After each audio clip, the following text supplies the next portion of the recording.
Thought Bubble Audio.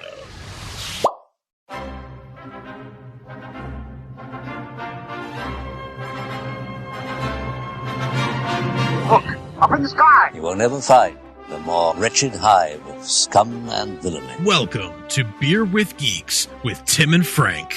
Who are you? I'm Batman. I am Iron Man. Your friendly neighborhood Spider-Man. Hi, Christopher. I'm Nero. My name is Inigo Montoya. You're a wizard, Harry. A couple of guys with a couple of beers and a whole lot of pop culture nostalgia. Make it so, number one. Ladies and gentlemen, the Beatles. Name the dog, Indiana. Life finds a way. I am serious.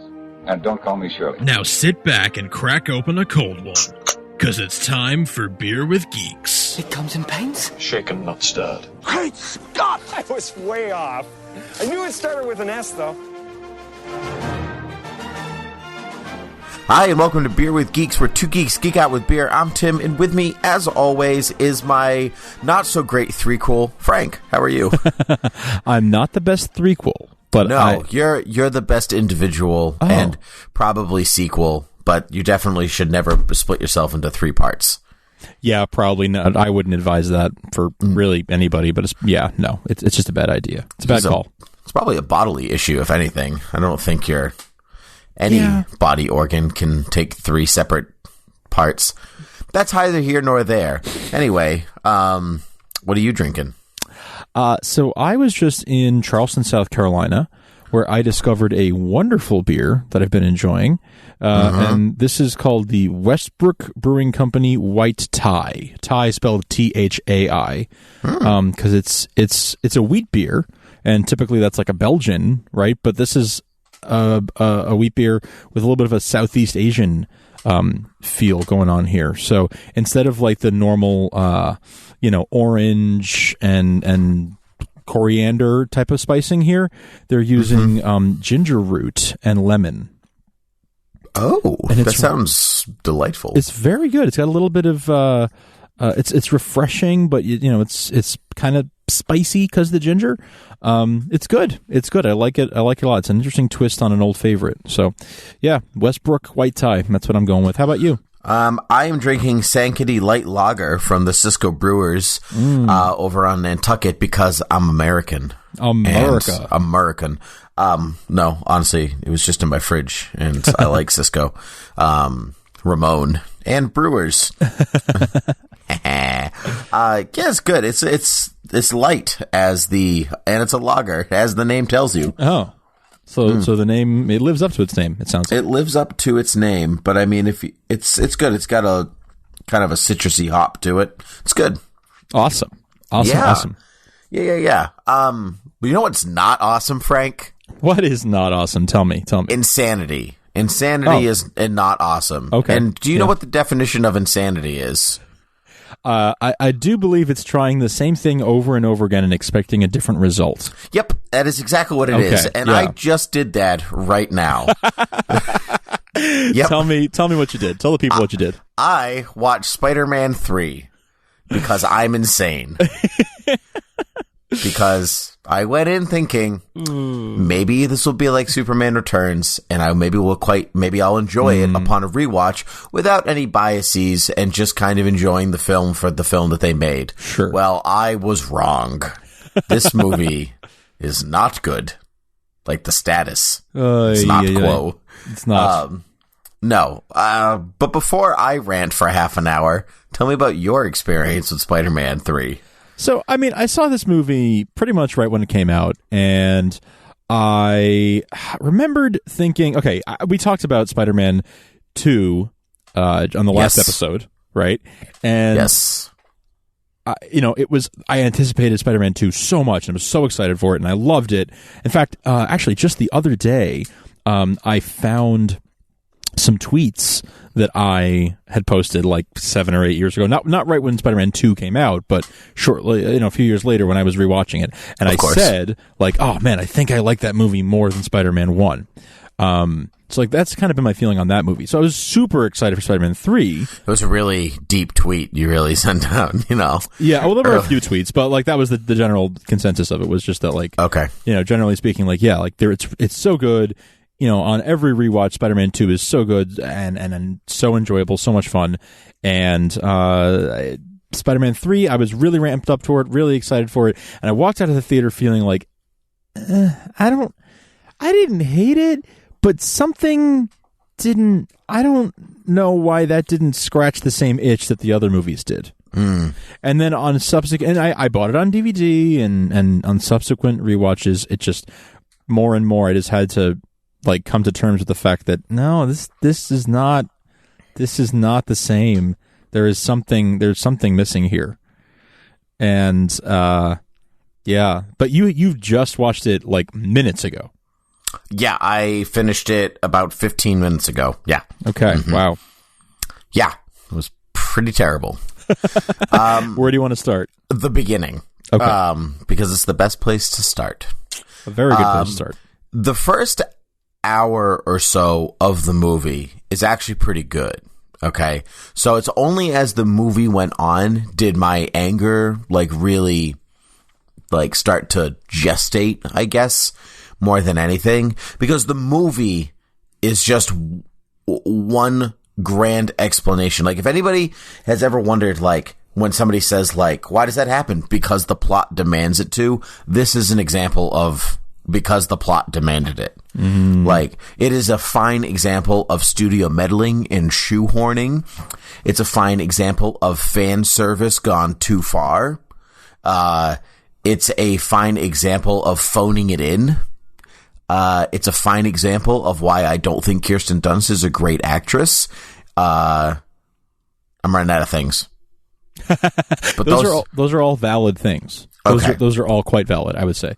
Yeah, it definitely the studio meddling. Definitely the studio meddling is something that I remember as being a big thing. Why a big issue the movie has. Definitely. The pacing is a little off. They tried to squeeze too much in with too many villains, and which goes back to the studio meddling. And as you said, it was too much of like, why did this happen? What was the character's motivation? And when you get down to it, it really is just like, well, he didn't really have a motivation. He or she didn't have a motivation. It's just that's what the script said, so that's what's happening. Right. Well, it even goes back. So the movie starts with basically like everybody in New York loves Spider-Man now. And so Peter's kind of like got a chip on his shoulder, and Peter Parker only is the Peter Parker that people love when he is not loved by people. Right. Like, he is endearing and charming and lovable and affable and all these things because people are down on him and the world kind of craps on his universe, or the universe craps on his world, right? Yeah. And so when things are going his way, he becomes cocky.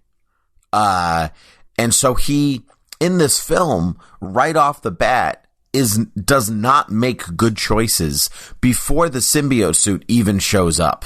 Okay, and like changes how he thinks and feels and all this stuff. So he's already not on a great road. Like, Mary Jane is kind of struggling and like all this stuff, and he's kind of like, oh, like when I'm Spider-Man, I understand because I'm Spider-Man, and like, just shut up. Like, just shut up for 2 seconds, because your girlfriend, who you're allegedly planning on marrying because she is allegedly the love of your life, even though you have zero chemistry together, like, she's like clearly struggling, and you've got your head so far up your butt, your Spider-Man butt, where your webs are supposed to come out of. Like, it doesn't ever fit. And I've never been a huge fan of Tobey Maguire's Spider-Man or Peter Parker. Like, I think Peter is fine, but I never believe that Peter is Spider-Man. Interesting.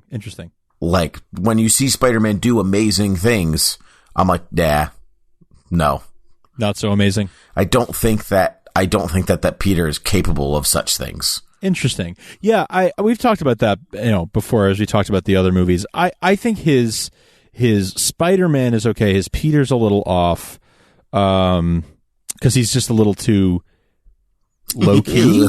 Yeah. Well, his Peter is a little too like mopey and low key. but which I guess Peter kind of is. But yeah, it's a little too much for my taste. I wish he was more quippy as Spider-Man. He's got approximately 0 quips. Yeah, in this movie, it's definitely limited. It's definitely not a lot, but I do wish he had more. But my bigger problem, is what you said before, where he's just sort of like it's going to his head, like being Spider-Man is going to his head. And so, like you said, he gets cocky. He only is thinking about himself. He's not thinking about MJ, and so you end up with this just sort of unlikable Peter to start the movie off with. Which sucks, and like you said, that's even before the symbiote suit really goes to his head and gives him this rush of power.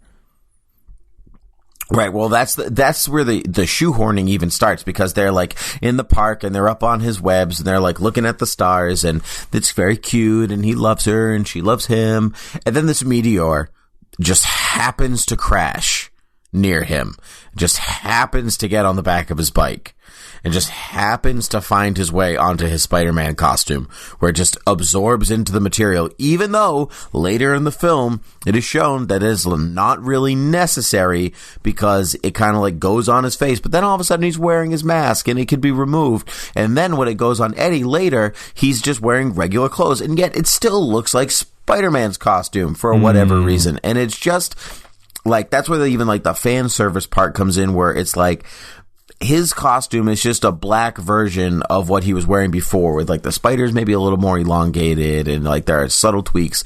But then the Venom suit, which I think looks great, his head is misshapen, like his mouth is too small, he has no jaw. It's very strange. I don't know why they decided just give him a jaw. It doesn't matter. It's CG anyway. Whatever. But then that kind of just looks like the Venom suit, but Spider-Man's underneath, but there's no rhyme or reason for the symbiote to take on the traits of clothing. It's just like Sam Raimi famously was forced to make Venom in this movie. Correct. The movie was supposed to be the Sandman and the Vulture, and I believe, if the story is correct, John Malkovich was already cast as the Vulture. That's right. I forgot about that. Yeah. And he was actually sought after for Green Goblin, too. And I don't know if he was cast as that part yet, but he's kind of been like, John Malkovich has been kind of like kicked in the nuts from the Spider-Man franchise a couple of times. And Avi Arad, who was a huge producer at Marvel, and his name is attached to probably all of your most hated superhero properties. If it's not John Peters, it's Avi Arad. It's Avi Arad. Yeah. Yeah. And then so they had this thing and they were kind of ready to go, and no, I lied. The Vulture was supposed to be the 4th movie. That's what it was. Okay. I remember now. Well, anyway, I definitely knew Sandman was supposed to be in the 3rd one, and he made it in, but he kind of ended up being pushed to the side. I think it was just supposed to be Sandman and Harry. And then, because the movie, if you watch it, you can remove Eddie Brock and Venom, and most of the story still works. Yeah. Like, a couple events you'd have to, like, shift and change around, but, like, that's like a couple hours of a rewrite in a room, and you can get that done in an afternoon.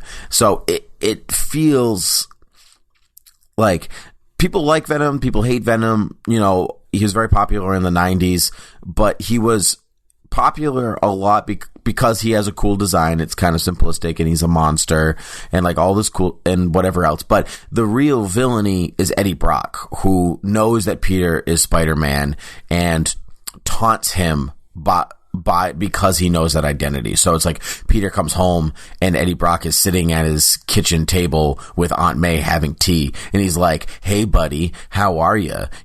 That's creepy, that's messed up, that's a good villain. But instead we get like the antithesis of Peter Parker, who's just a more unlikable Peter Parker, except that Peter Parker is already unlikable in this movie. So you just have 2 unlikable idiots, like, who have spider powers. Yeah. Yep. Yes. 2 unlikable idiots. Very much the case. Just like us. Yeah. 2 unlikable idiots. Yeah. Exactly. But the difference is we don't. Yeah. But the difference is we don't have spider powers. So. Yeah.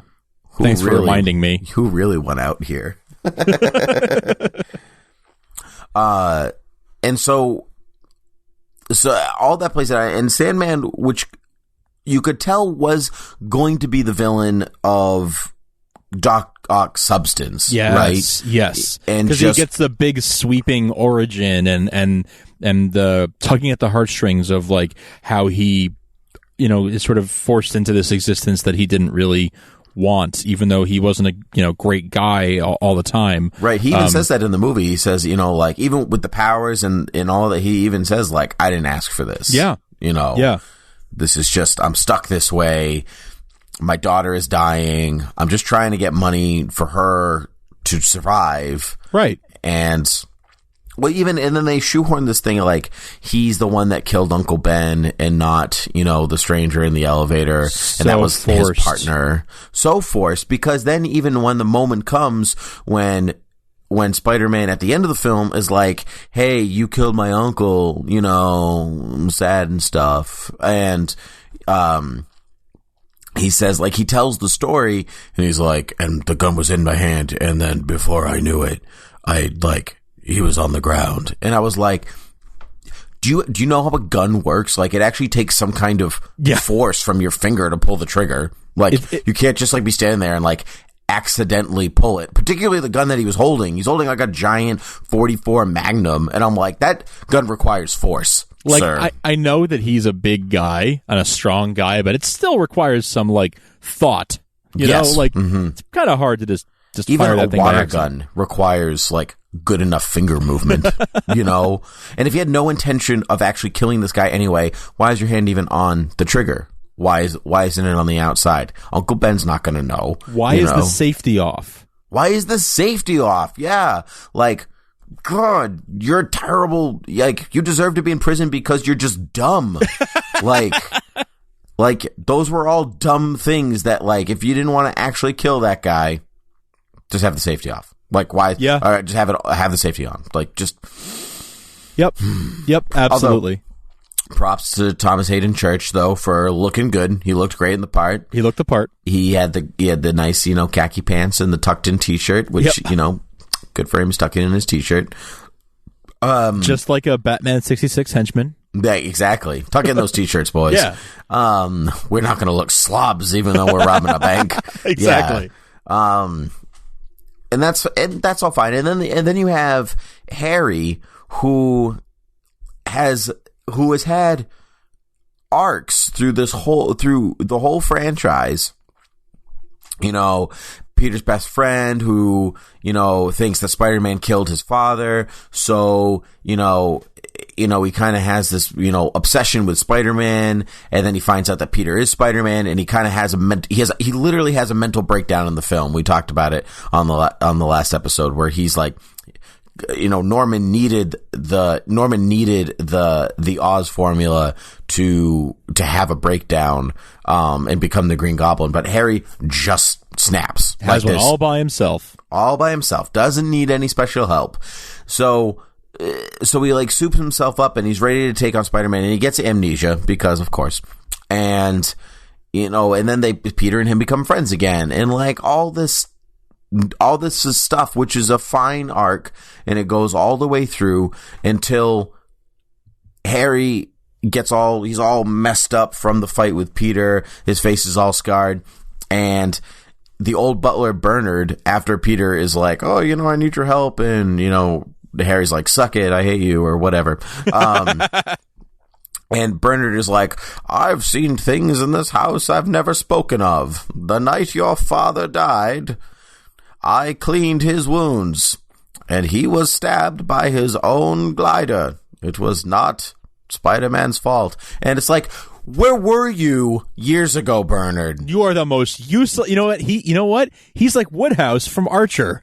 Like, Woodhouse. Woodhouse. It's just like, why not share that information? Also, are you a forensic scientist? How are you, Bernard? Yeah. How are you evidently aware that, like, you can tell a wound that is self-inflicted, like from a glider with an engine versus somebody stabbing you? Because either way, either way, it's force from the outside moving in. It's not his hand moving in. Like, how does Bernard know that? Did he watch the glider stab him and not do anything? Like, what? Bernard, was he just there on the little island, just peering out from behind a statue, be like, yes, I see, he committed accidental suicide. Yes. Yeah, exactly. Well, I better get back to the house. Young Harry will be needing an omelet. Seriously, so useless. So he let Harry go through. He watched Harry obsess and do all this stuff and nearly die several times. And then he's just like, well, I guess now is the time because this woman who I barely know because she's a guest, is just, in a cab because Mary Jane can't be written in any other way than a damsel in distress in a film, apparently. Because all she does is whine and mope about everything and then gets trapped and then gets saved. And she's like, I guess things are okay now because life is in perspective. Let's talk about Mary Jane for a second. She really takes a big backslide from the first movie to the third. Yeah. Because she's like, okay, yes, she needs to be saved in the first movie, but she is a much more confident, self-sufficient character in the first movie. And then she kind of gradually, in the second movie, she gets kind of needy, and then by the third movie, she's basically useless. Yeah, that's about accurate. And it's is it bad acting or a combination of bad acting and bad writing? I think it's bad writing on, I think the ball is trying to juggle too many things and doesn't see Mary Jane as a necessary character apart from a plot device. And so she's just used as bait. It's pretty bad. It's like woman in the refrigerator bad. You know what I'm talking about when I say that? Woman in the refrigerator? Yeah. No. Hold on. I'm going to use my one lookup. You're not talking about Indiana Jones, right? Like nuking the fridge bad? No, nuking the fridge is yeah, that's like jumping the shark. Yeah. So I don't know what women. I'm gonna lay down some comic history. All right, give it to me. So, women in refrigerators is a term coined by Gail Simone, who is a comic writer. In the late 90s, when Kyle Rayner was Green Lantern over on DC Universe. Yes. Okay. Yeah, his girlfriend was killed by Major Force and stuffed in a refrigerator. And this became there was a huge response to this by feminist groups that like women are basically just plot devices and fodder and toys and like all this different stuff. And so Women in Refrigerators is a website or that people look to for analyzation on this. Got it. Okay. Yeah. Got it. So women in so Mary Jane is like a woman in a refrigerator in this franchise. she's used and removed. Mm-hmm. Yeah, she's not her own character. She is there as a tool to attract the attention of Peter, to upset him by hurting her or putting her in danger. That's pretty much what she's used for. Right. And in the first movie, like, there's a fine line between like needing to save a character and that person just like not having their own story, their own piece of the larger story, other than, and then she got kidnapped and so he had to save her again. Right. And she has a story in a way that, she's on Broadway and she's terrible. So she gets fired. And so she gets a job as a waitress again. And, and she's going through all this stuff. But then all of that like her reactions to everything is just based off of Peter being a jerk. Yeah. It all just kind of, yeah. And then he hits her. And then he's like, maybe I shouldn't be in a symbiote suit anymore. Like that happens in this movie. She gets hit in the face by Peter Parker. Like such a terrible thing to have a character who's supposed to be the hero do. And I understand that it's like his low point, but it's pretty inexcusable. Like it's one of those things that people don't usually in real life. Right. That's hard to it's overcome. hard to come back from, but it just it's hard to redeem yourself from that. And like it is by accident that he hits her, and he is under the influence of this suit, so he's not himself, and like all this stuff. But it's just like the cherry on top of a very like what has become an unlikable character hitting the woman who he's supposed to allegedly spend the rest of his life with, right after he took his like Gwen Stacy, who is also just used as a plot device in this movie. And then, to like upset her, and that's just it's so infuriating. Yep. Yeah. Yep. Just now it is frustrating. It's frustrating to see that character of Mary Jane, who was so, I thought, was off to a great start, just sort of fizzle, and then Peter. Yeah, Peter out. Oh well, yeah. That's I didn't even mean it that way, but that works. Yeah, she did kind of peter out, and then Peter, for his own sake, he backslid in some terrible ways, and then they threw in Gwen, and it just sort of, it was messy. It was really messy, and it was like they pulled too many strings, and the whole sweater started to unravel. Mm-hmm. The green Sandman sweater. Exactly. Mm-hmm. They realized it was sand, and Anakin doesn't like sand because it's messy and gets everywhere. Of course, and it gets everywhere. Mm-hmm. Yeah. I did say previously that Peter did not have any quips in this movie. I'm going to retract my statement. I think he has two, and they're both roughly in the same scene. Peter drops into the truck that Sandman, when they first confront one another, and he says, the jig is up, or whatever he says. He doesn't say that. But, and Sandman's like, just leave me alone, blah, blah, blah, whatever. And Spider-Man says, maybe you didn't hear. I'm the sheriff around these parts. Oh, yeah. That's the quip. That's right. Yep. The next one is, I think, actually one of my favorite moments of the film, when... stop that lamp. Stop being mean.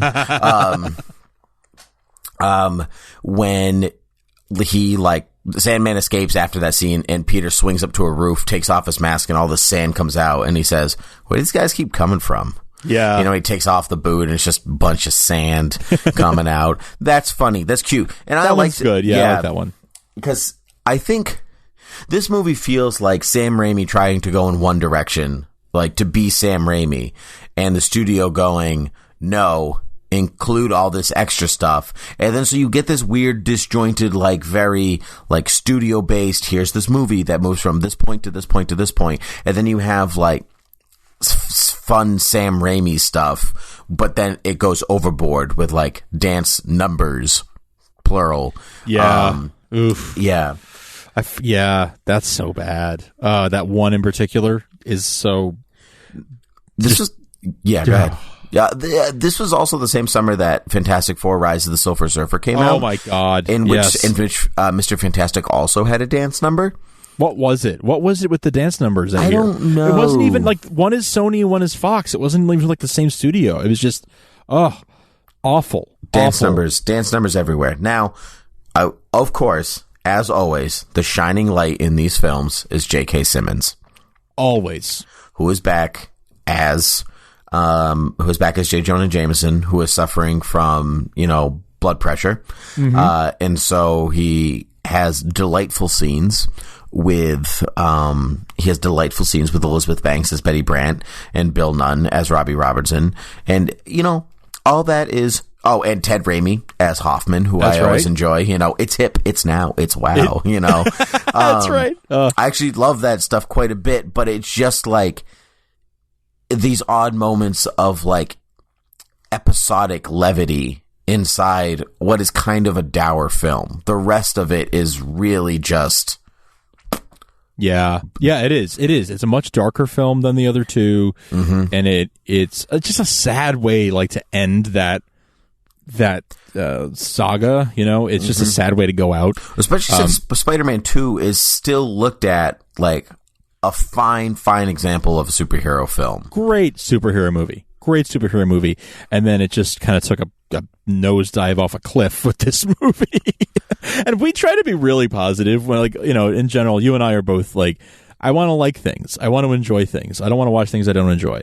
But man, this one is hard to like, find redeeming qualities about. I mean, it has, some of those clips are good. The J. Jonah Jameson stuff is great.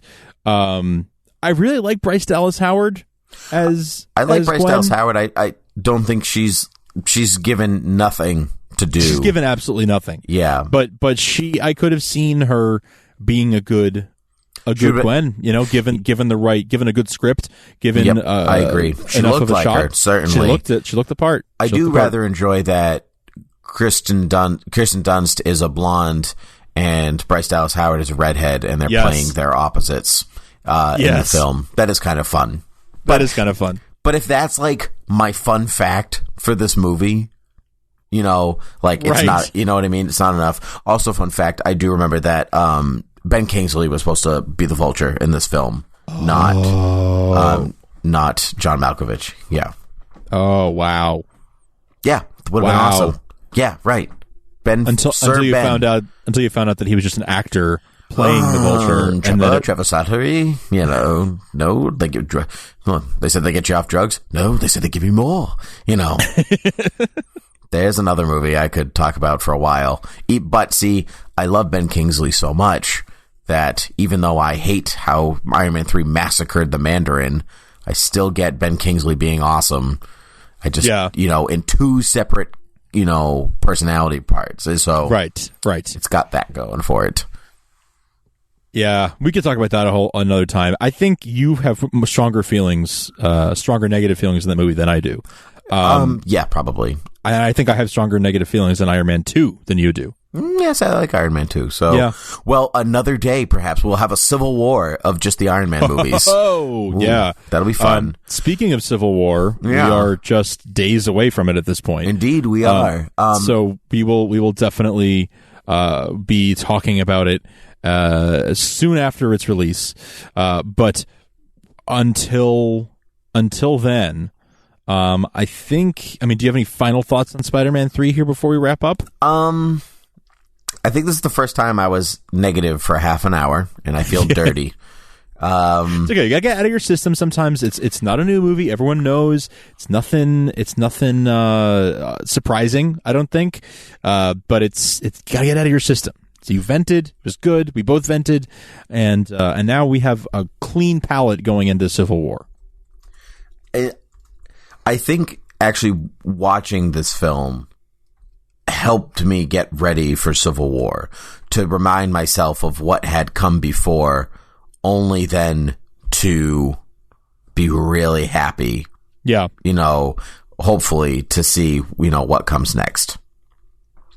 So, yeah.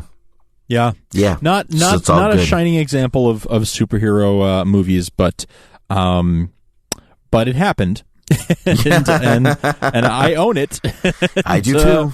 But it was part of the combo pack. Right. You know what? Right. And I will say this, that Sam Raimi, the action in this movie is really quite good.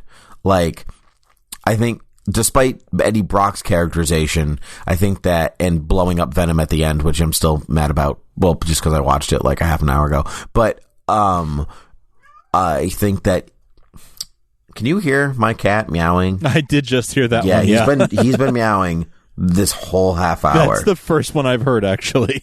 He just wants to play so badly. Oh, little buddy. I will play with you in a second, little buddy. But right now, please don't attack my leg. Ow, ow, ow. Okay.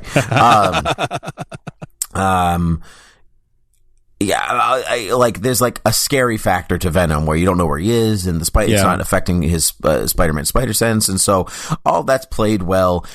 Harry's outfit looks dumb because he's just on a snowboard in the midair, in a green suit. It's just you were the Goblin, but you're not the Goblin, so now you're just Harry in a green suit, and that's annoying. I could go on. I'm not going to, because I want to be happy for life. That's fair. That is more than fair. Not a great movie. We know it. What can you do? But it's something that needs to be. We started talking about this series. I think it's only fair we talk it all the way through to the end. There are some redeeming qualities. They're kind of few and far between, but they are there. I think ultimately Sam Raimi he did the best he could with he was dealt a very bad hand. Yeah, dealt a very bad hand by the studio, and he also just sort of had this. He made 2 monster hit Spider-Man movies, and he had to follow it up somehow. And greed was involved, not of his own, but of the studios, and bad decisions were made, and a bad movie was made. But I think he did the best that he could with the pressure that was on him. You can see, like, it's almost like the Venom thing is like a metaphor for like the studio getting power hungry and greedy and wanting to tear him a different way. It's almost fitting that this was the movie that ended up that way. Yep. But yeah, like you said, there are positive things to focus on. There is hopefully a really good movie coming out in a few days here. So I am excited for that one, and I hope that they learn. We are getting to a point where there are lots of heroes in these movies, right? Like there's lots of characters crammed in, and I hope that if nothing else, they learn the lesson from this movie and other movies like it, where you have too much going on and things stop making sense. I hope that this is a warning to them of how not to treat Spider-Man, but also how not to cram too much into a movie. I think that the studios are still learning that lesson for the most part. Marvel's been good about it, though, I must say. They have. I mean, Iron Man 2 felt a little crammed at the time. On rewatch, after like knowing everything that's come after it, it doesn't feel crammed at all. But Age of Ultron was criticized for being a little too jammed full. Again, I just actually rewatched that too, and it doesn't feel like, to me, it never really felt jammed, but I can understand why people thought it did. Yeah. So I think they are getting it, but they're not. This movie, I have not seen anybody Civil War, have not seen anybody criticize it for being overpacked because it doesn't forget that it's a Captain America movie, which I think Spider-Man 3 forgot, like that it's a Spider-Man movie. I agree with you. Yeah, I do. And the inherent qualities that come with Spider-Man. But we could ramble on for another time, so I think we'll leave it there. I think so, yeah. Well, you can find us all over the internet, on beerwithgeeks.com, on twitter.com/beerwithgeeks. You can find us on many different podcast aggregators now, including the new Google Play Music podcast app. It's on the web right now. I believe it's coming to Android soon. But aside from that, you've also got you've got iTunes, you got Overcast, you've got Stitcher, you've got Satchel, you got all these different podcast apps and directories and different places you can find us. Basically, anywhere you can find podcasts, you can find Beer with Geeks. Just look us up. Tell your friends. That's always helpful. But also, if you want to leave us a review, a rating, recommend, star, all that kind of stuff. 5-star ratings wherever possible are always appreciated. And any if you want to write a written review, those are also cool. Indeed. Okay. Well, it's been a good chat. I think we made it through everything. Yes, it's been a good rant. I feel better. Feel enlivened. Good. Namaste.